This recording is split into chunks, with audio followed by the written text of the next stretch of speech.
You want the truth, the whole truth, and nothing but the truth about sports in the state of Michigan? You've got the truth, all right. Can you handle the truth? Find out right now on the Michigan Sports Truth Podcast, the show that detects and provides truth, research, and statistics about the Tigers, Lions, Red Wings, Pistons, Wolverines, and Spartans. Subscribe to its YouTube channel at the Michigan Sports Truth Podcast and listen to it in audio form wherever you get your podcasts. Follow it on X, Instagram, Threads, and TikTok at Michigan_Truth and on Reddit at u/Michigan_Truth, and like its Facebook page and know the truth.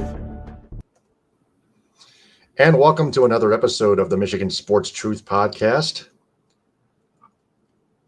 I'm the creator and your host and Michigan Sports Truth Detective Taylor Phillips.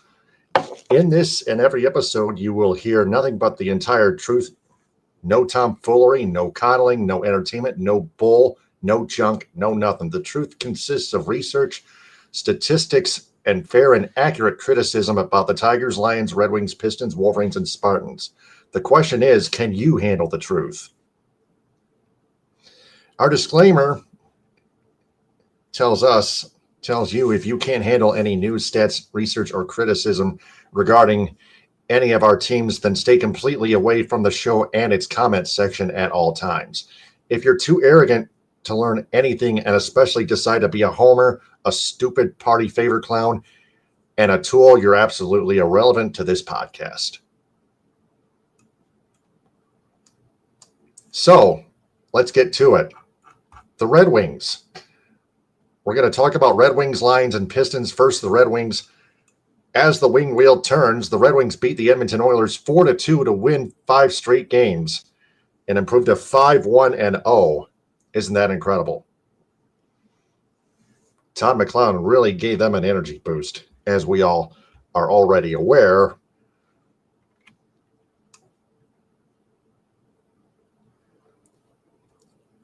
And I want to dig up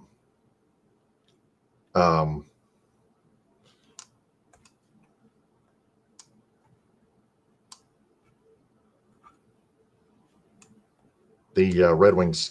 Oh, there we go. Game Center. Yes. Perfect.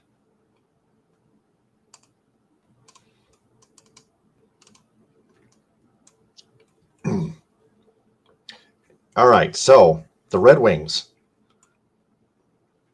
I'm gonna share the screen here on StreamYard, of course. Here we go. Got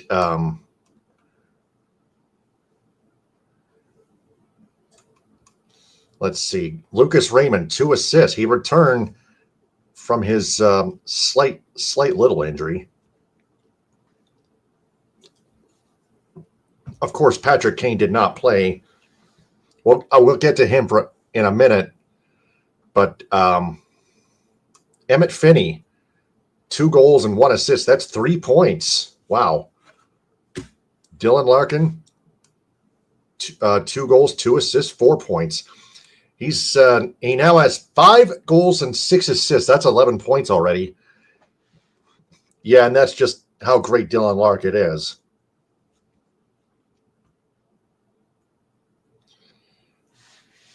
Of course, Ben Sherratt got an assist. Jacob Bernard Docker got an assist. John Gibson, just 16 saves. Shots on goal, 8-7 in the third period. Red Wings, unlike the 19-6 in favor of the Tampa Bay Lightning on the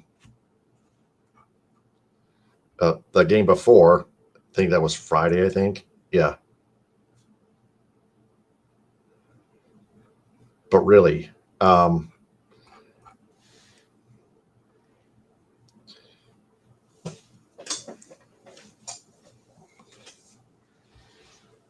Larkin and Finney, 2 goals each. Right over here. Now, Emmett Finney was put on the ice to start the overtime period against the Tampa Bay Lightning over Patrick Kane, and then Kane injured himself. Kane got injured while trying to go to the net on the attack. He went to the bench, suffered an upper body injury, but earlier he skated either during or after practice. But it's a good sign that he skated, so he should not be out for way too long. Probably just day to day. We don't even know if it's a concussion or arm or shoulder, anything like that. No exact details on the upper body injury for any further details, but he did skate, and I give Max Bultman and Daniela Bruce credit. And I'm not even going to mention on the air who didn't mention it. There are a lot of them. There are a lot of other journalists in the Red Wing media that didn't mention it. So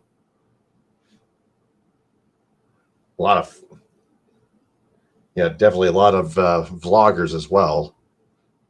But anyway, Kane's not going to make the trip to Buffalo, but he's skating. He's just going to be day to day. That's what I'm guessing. That's what I'm assuming, that he did skate. So there's a hint for you. That's a positive hint. It's not a lower body injury. Patrick Kane is one tough son of a bitch. He's tougher than you all think.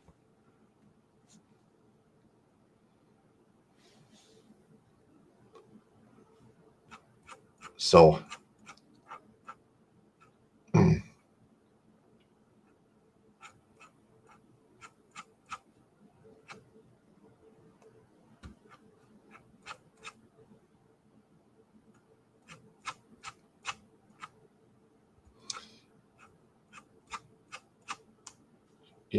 I wanted to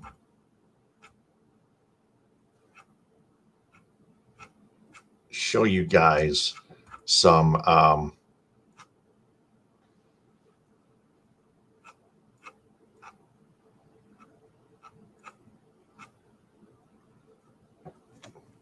excuse my other content on my timeline, but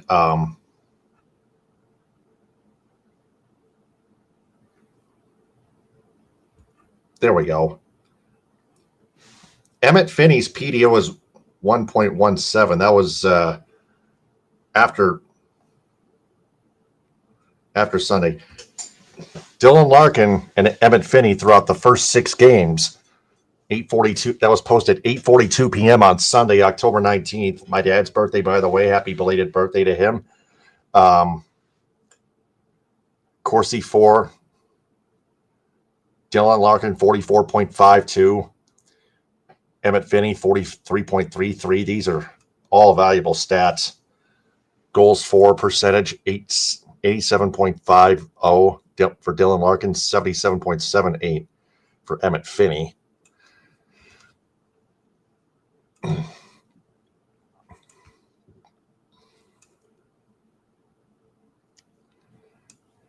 can see all the statistics right there. Corsi for, Corsi against.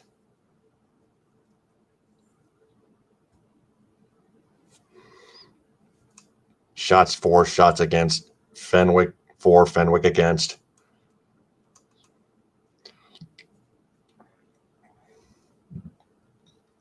They're both centers.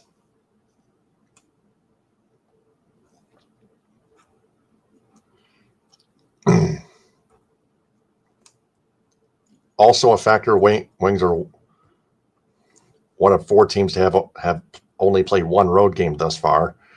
Long homestand against wounded, figuring things out in different opponents to start the year, other than Montreal. 1 road game got dominated, but the goalie stole it. Be happy, but cautiously optimistic. Horace McMorris is absolutely right.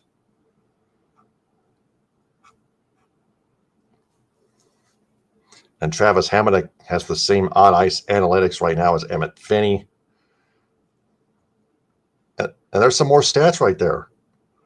On-ice analytics.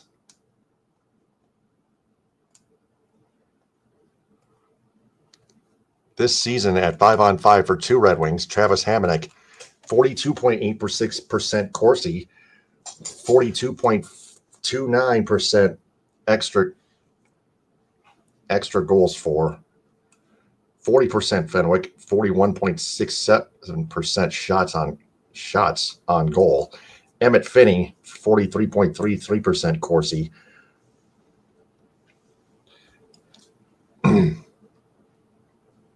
43.76% extra goals for.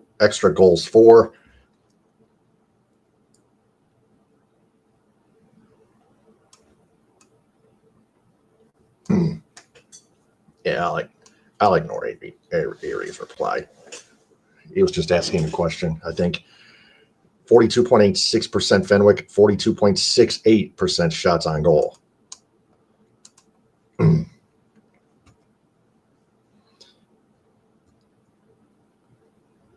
And he's pointing out it's totally sustainable.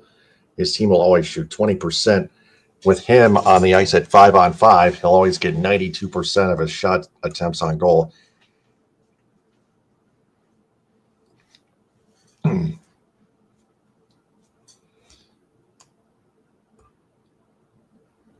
That's Emmett Finney right there.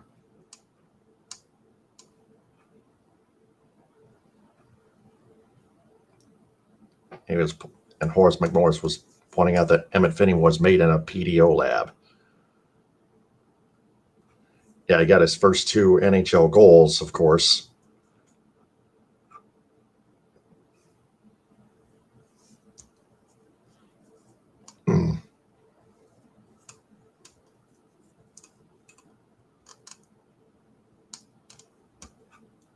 Yeah, I was just looking at the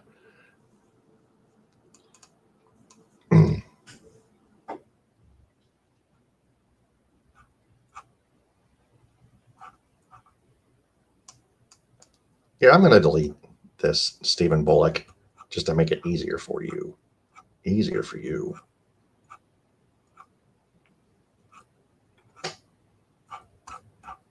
So, yeah, Emmett Finney, to his credit, while he was not ready to start the overtime period against the Tampa Bay Lightning, he did score his first 2 NHL goals 2 days later against the Edmonton Oilers right here.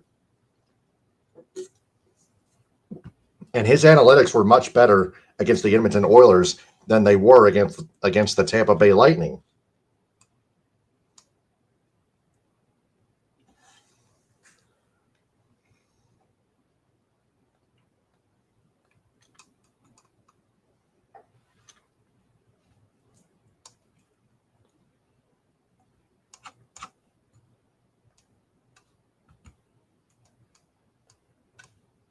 I got to scroll back down. I'm really sorry for wasting. If people think I'm wasting their time or whatever.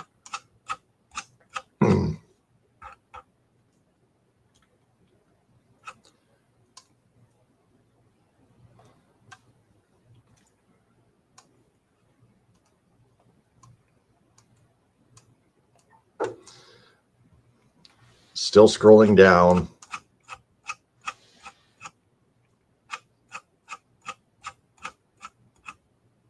Yeah, Finney's PDO is 1.157. That was 8:42 p.m. posted Sunday after the win over Edmonton.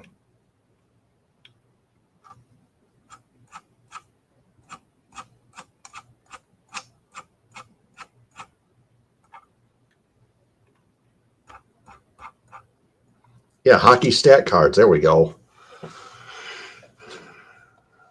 That's the handle that I was looking for. I apologize for the miscommunication. I didn't even know. I forgot what the exact handle was. That's why I couldn't speak. But look at Emmett Finney's. Oh my goodness, that individual offense and team offense above average. Wow. Yeah, that's much better. These are much better.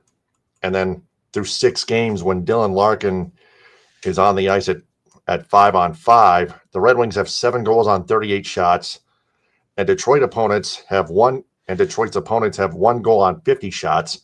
When Emmett Finney is on the ice at 5-on-5, the Red Wings have 7 goals on 35 shots, and opponents have 2 goals on 47 shots. Luck tends to even out.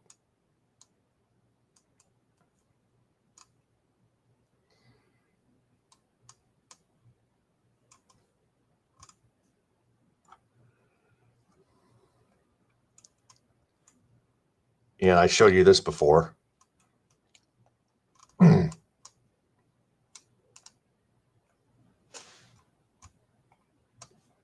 Now I want to take a look at the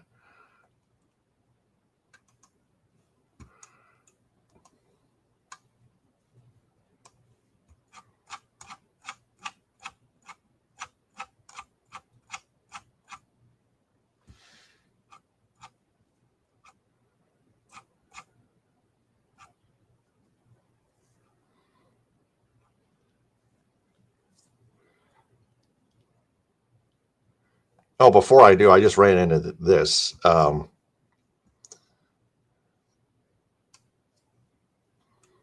Goals for 26, goals against 18.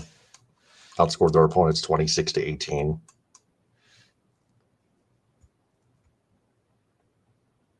Yeah, this handle is like unhinged. This handle right here is unhinged. Cider to I don't even want to read that.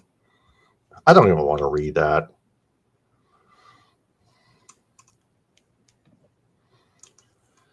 Finishing 26, goals for 18, extra goals for 18, extra goals against 16, extra goals share 18, penalty killing unit 7%, power play unit is 13%, goalie 15.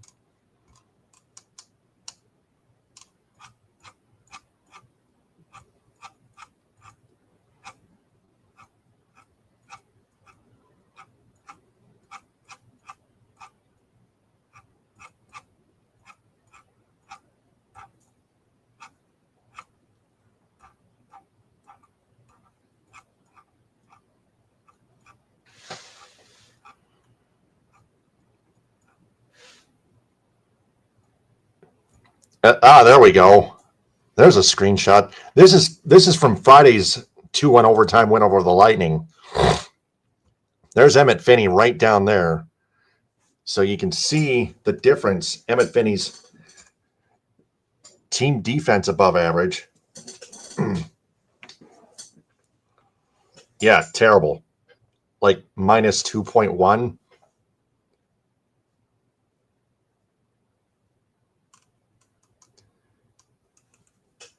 Adjusted game score like negative 1.5. And then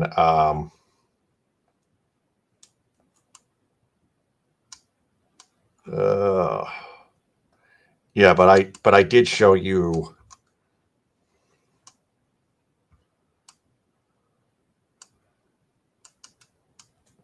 Emmett Finney's analytics on from Sunday's 4-2 win over the Oilers. So you can tell the vast difference.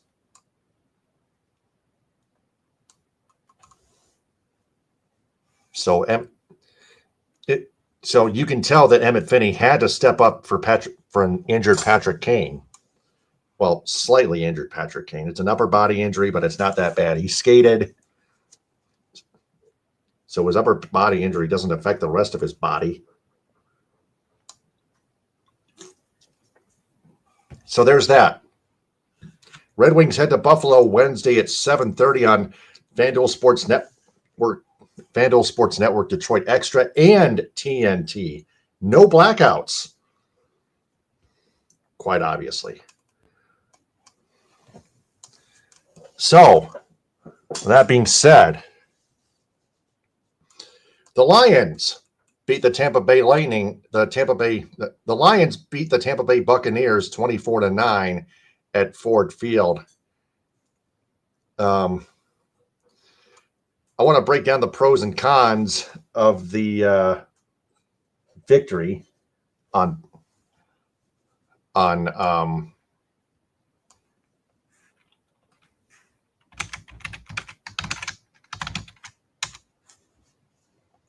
victory on Monday Night Football as seen on ESPN and ABC. Of course, we'll start with the pros because of the victory. The defense played spectacularly, the front and the secondary. Lots of forced punts by the defense entirely, especially in the first half. Ali McNeil made his return, batted a pass down. Derek Barnes did the same thing, batting a pass down. The defensive front seven kept pressuring Baker Mayfield, the starting quarterback, of course, for the Tampa Bay Buccaneers, as we all know. Today, the backup secondary defenders stepped up as well, especially Nick Whiteside from Saginaw Valley State University, of all colleges, let alone universities, in America, in Michigan and America as well. Nick Whiteside recorded 3 pass defenses and a 90.6 grade on 40 snaps. I'm going to share the screen yet again on the box score for the Lions and Buccaneers. I'm going to show you right here, Nick Whiteside.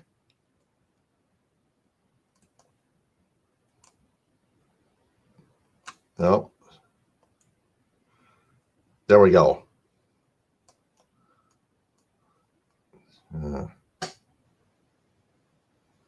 Why does it do that? But highlight too many.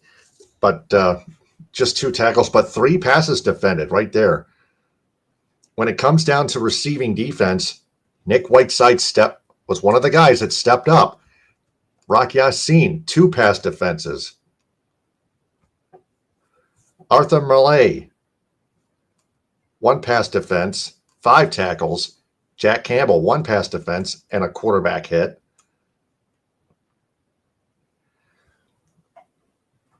We got an intercept. They came up with an interception too. Arthur Malay right there with the interception. And a pass defense. Yeah, 12 pass defenses by the entire Lions defensive unit, 8 by the secondary, and the other 4 by the front 7. That is totally extremely hard work by the defense. And that's what won this. That's what won the Lions this game.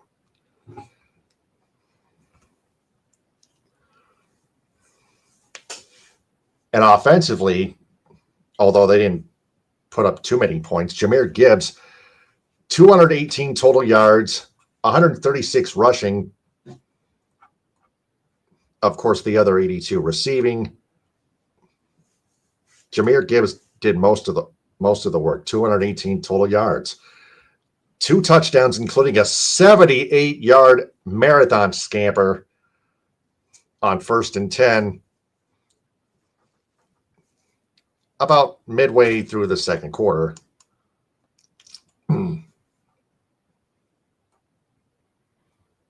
That was at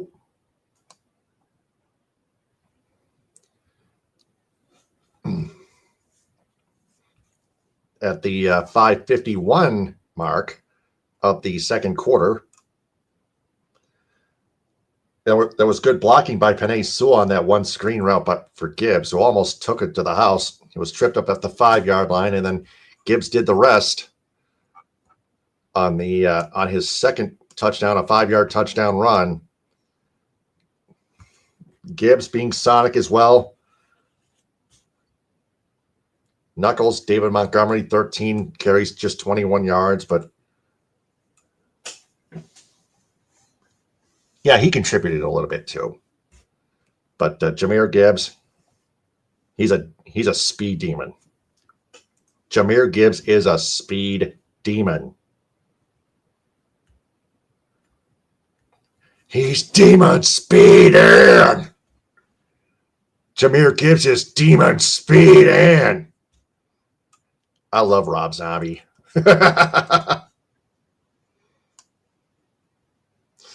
And then Amon-Ra St. Brown opened the scoring with a touchdown. Reception. Right on the first drive of the game at the 11:59 mark of the first quarter. 27-yard touchdown pass. 6 catches for 86 yards. And his 27-yard touchdown catch was his longest catch of the game out of 10 targets. Jared Goff did okay. 20 of 29, a touchdown and the interception, which we'll get to in our cons next. And in fact, we'll get to our cons right now. The offensive line was weak. Taylor Decker looked awful.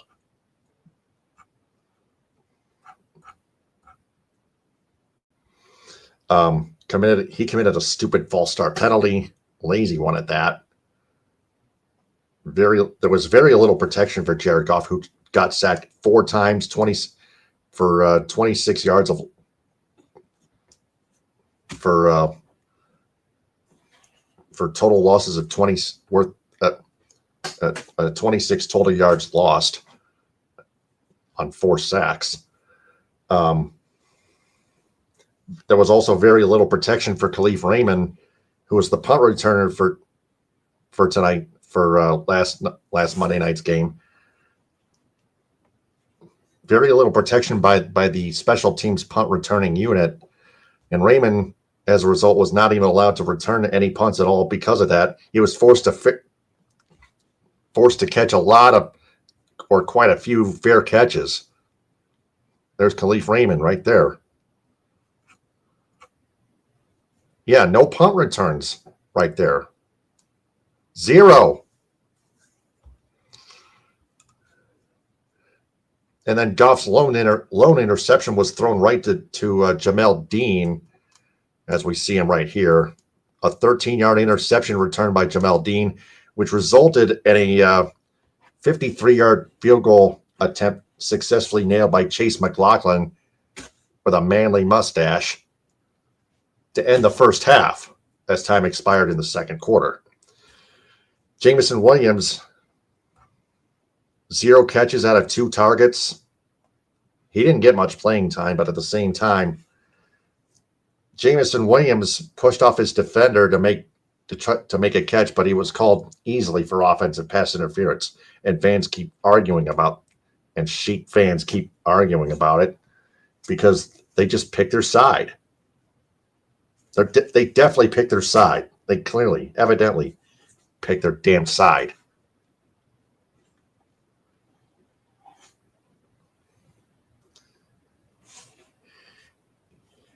JMO has to learn more discipline, but at the same time, the coaches have to use him more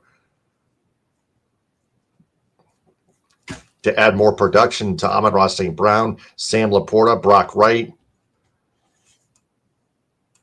Isaac Tesla. No catches out of 1 target on 4th and 2.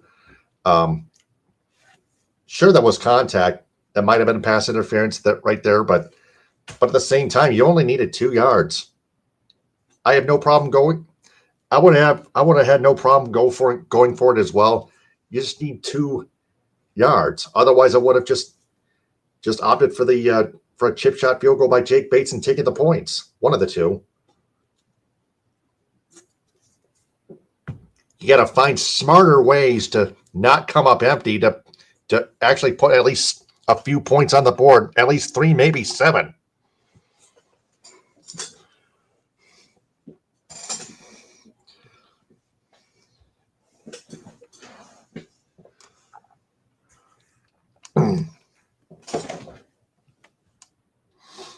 And then we have our new segment called wait for it, Devil's Advocate. Yes. Spread the word about that, will ya, people? For those that are watching live. There was definitely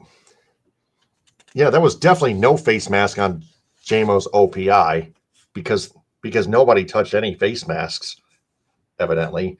Also, there were 6 penalties committed by each team. As I share the screen yet again, and click on team stats, penalties.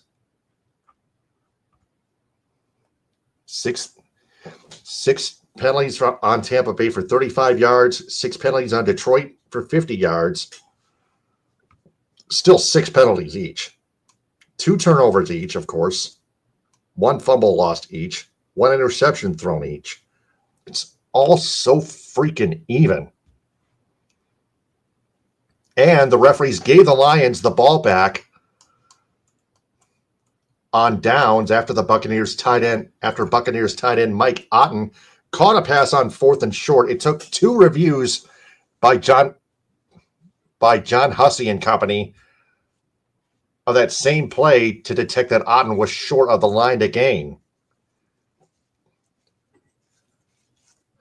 Yes, the first review is not quite 100% correct, to say the least. But they had a second review. Some would say that's a first. The Lions and their fan base will take it. So will I. So that just shows you that the referees don't hate the Lions. They don't.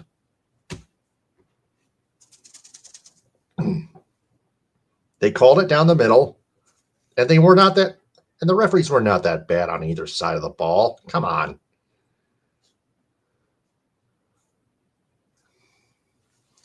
Even if they made a couple mistakes, that doesn't define them. So the notables, of course, as I share the screen, Jake Bates did miss a 54-yard field goal attempt late in the second quarter, but bounced back by nailing a 58-yard field goal off the right post and in at the 11:31 mark of the fourth quarter. And as a result, Jake Bates 1 for 2 in field goal attempts, as long as 58 yards, just like in Houston. Well, that one almost hit the upright. It still went in anyway.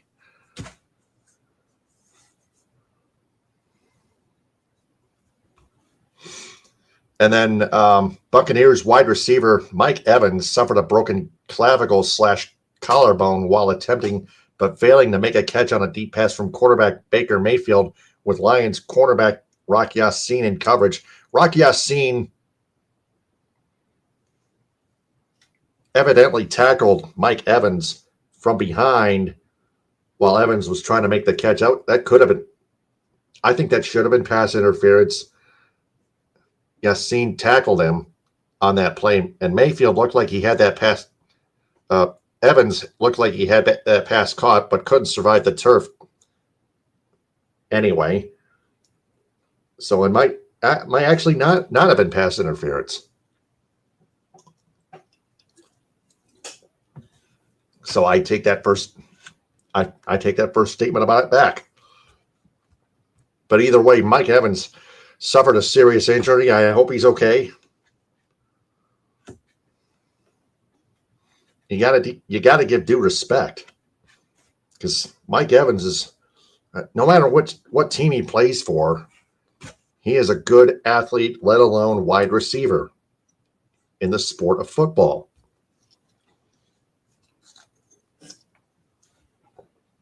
So to recap, to conclude the recap in conclusion, the Lions offense struggled as a whole, starting at the top with the offensive line and Jared Goff, like I mentioned before, but their defense was incredible. Now they take their bye week, which allows a few more of their injured players to heal up, including Kirby Joseph, Avonte Maddox, Terrion Arnold, although he can't cut back on unnecessary penalties, and DJ Reed. He's been out 4 weeks, the last we read and heard and saw. And also they get back the suspended Brian Branch.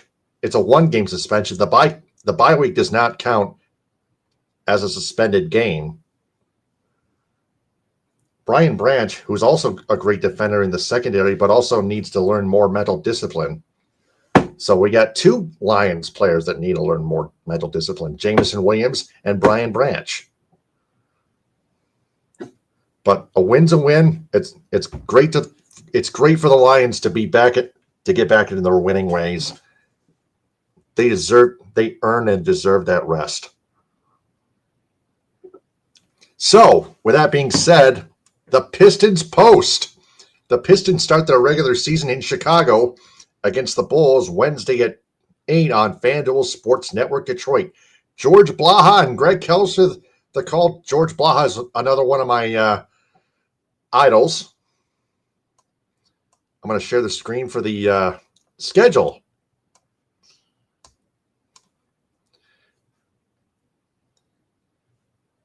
They're in Chicago on Wednesday against the Bulls. Friday in Houston against the Rockets. Their home opener Sunday at 3:30 against the Boston Celtics. That's a hot ticket. Boston's a really good team. So is Cleveland. The Cavaliers, back-to-back home games against two of the top Eastern Conference teams, the Boston Celtics and the Cleveland Cavaliers. Monday, October 27th at 7 on Peacock.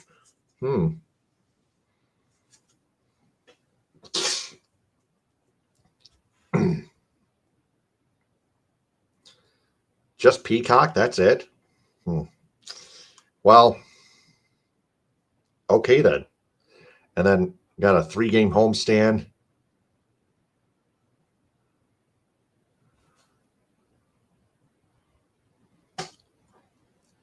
And to conclude that, the Pistons play the tip-off against the Orlando Magic Wednesday, October 9th at 7. That's next Wednesday on FanDuel Sports Network Detroit. And then they have their global game on a neutral site, NBA Mexico City at 10 p.m. on Peacock against the Dallas Mavericks. And then they go to Memphis, of course, November 3rd at 8 on FanDuel Sports Network Detroit at FedEx Forum against the Memphis Grizzlies. Yeah, the Memphis Grizzlies, I'm hearing, have struggled in the preseason mightily. But Pistons.com is where you can find their schedule. So those are all the teams we've covered. Now, what did we learn? The Red Wings somehow keep finding ways to win. The Lions won their game defensively while their offensive line needs more work.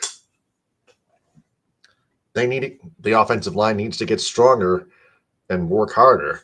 And the Pistons are looking to make another playoff run. Pistons are coming up 2 playoff wins in the first round of the playoffs against the New York Knicks. Jaden Ivey will be back sooner than most fans think. The Pistons just need to stop coughing up leads and losing as a result so many times. So that's what we've learned in this episode of the Michigan Sports Truth Podcast. I'm Taylor Phillips. Subscribe to its YouTube channel at the Michigan Sports Truth Podcast. Like its videos and turn on all notifications on the bell icon. Click or tap on live to find its latest full episodes and check out its shorts videos. Also, watch it live and follow it on Twitch at Michigan Sports Truth. Also, listen to it in audio form on Spreaker, Spotify, iHeartRadio, Apple Podcasts, Amazon Music /Audible, Castbox, Deezer, Podcast Addict, Podchaser, and JioSaavn. Also, join its supporters club on Spreaker, just $2 a month. Also on social media, follow it on X, Instagram, Threads, and TikTok at Michigan_Truth, and on Reddit at u/Michigan Sports Truth, at u/Michigan_Truth. Also like its Facebook page, www.facebook.com/Michigan Sports Truth, and on Patreon, patreon.com/Michigan Sports Truth, and our new website, www.themichigansportstruthpodcast.code.adx.me. The Michigan Sports Truth Podcast.code.adx.me. Statewide business endorsements go to Cops and Donuts, Grand Traverse Pie Company, J&H Family Stores, Positive Chimney and Fireplace, Farm Bureau Insurance, Michigan's Adventure, Jets Pizza, Alpine Chocolate House with 5 locations in Gaylord, Manistee, Boyne City, Plymouth, and Sault Ste. Marie. Wish there were 2 more locations in Alpena and Cadillac. And another in Traverse City. They should be a lot more locations statewide, man. Because their treats are freaking sweet, man. Hudsonville Ice Cream, Grandpa's Mini Donuts, Tom's Food Markets, Big B Coffee, Detroit Wing Company, Simply Delightful, JR's All-Star Haircuts for Men, Tropical Touch Spa, Main Street Rocks, Wesco, and BC Pizza. Metro Detroit area business endorsements go to Gino Surf, Avenue American Bistro, Mocha Donut and Boba,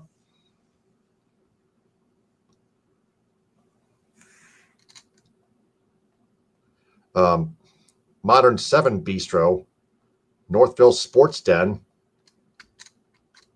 Union Barber in Birmingham and Ferndale, United Mobile Power Wash and Dry Ice Works in Southfield, The Spot Food Truck in Dearborn and Detroit, Athletico Physical Therapy on Woodward and Ferndale, Blind Owl Royal Oak, Cali Tickets, call 877-225-8425 or visit CaliTickets.com.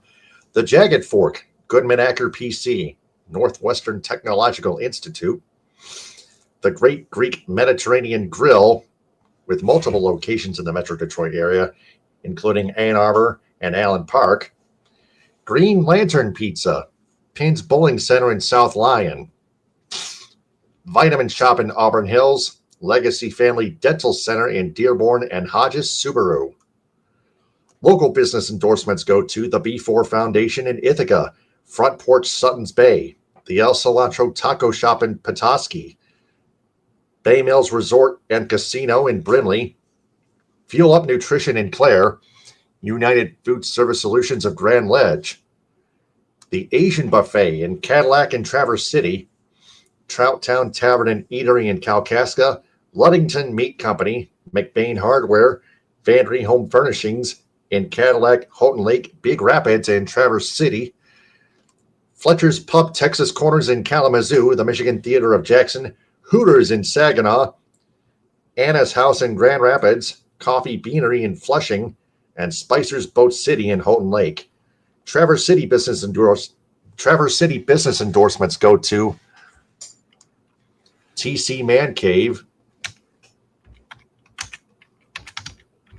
Erica Nita of Traverse City Real Estate, Yen Yoga and Fitness, Firefly Kitchen and Bars, Traverse City Fun Running, Margarita's Grill, Well-Being with Catherine Palms, Bayview Flooring, J&S Hamburg, Golden Fowler Home Furnishings, North Coast Golf Shop, and Team Bob's Heating, Cooling, and Plumbing. Cadillac business endorsements go to Cadillac Grill, Cadillac Nutrition, Cadillac Horizon Bucks, Creative Embroidery for designing the Michigan Sports Truth Podcast logo on my long sleeve shirt and T-shirt back behind me, Michigan Coffee Company, Pro Quality Cleaners, Raven Social, Restaurant, Brewery, and Bar, Wildflower Bakery, Northern Star Event Rentals, Wexford Jewelers, Evolve Yoga and Fitness, Chunky Bear Coffee Roasters, Cadillac Lofts, Bigelow Supply, The Food Mafia's Let's Roll With It Rolled Ice Cream, Tees Tanning Salon, The Pine Sports Bar and Bowling Center, Max Swings Indoor Golf, Viner's Pizza, Cadillac Party Lounge, and The Sweet Shop. And finally, Lake City business endorsements go to Cuts by Melanie, LC Tap House, To the Moon Bakery, Northern Auto Lab, and the Misaki Golf Club Golf Course. So, until next time, stay on the lookout and remember that we always observe and detect the truth about our teams in the state of Michigan because the truth is everywhere. Ta-ta, hit them with a hind. Stay healthy. Power to the people. Baba booey to y'all.